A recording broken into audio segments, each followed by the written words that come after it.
here we have Hakupu.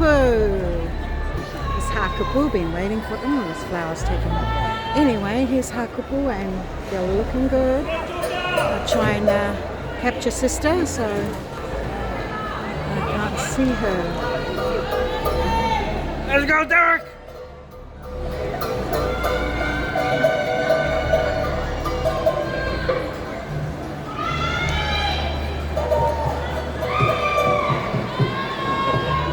Sister's just behind there.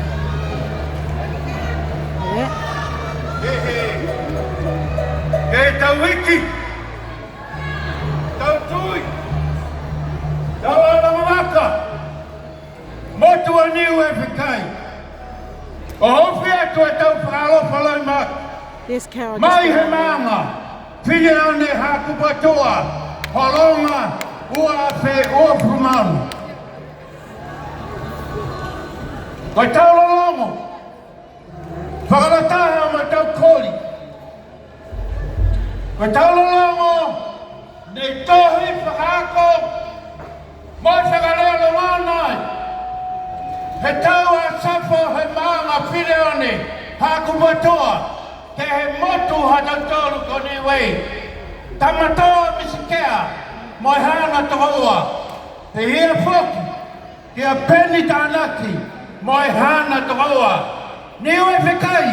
Mamata mai! Kai whia atu! E tama! A whireone Hakupatoa! Whakaue!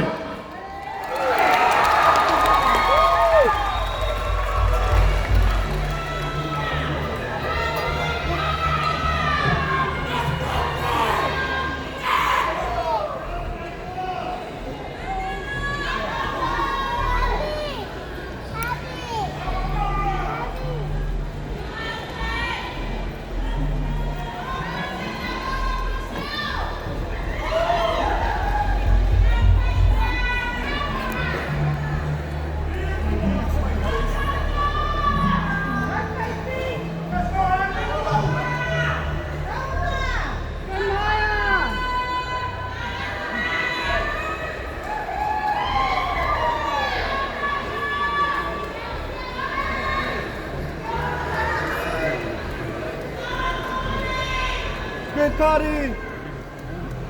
Go heavy and light.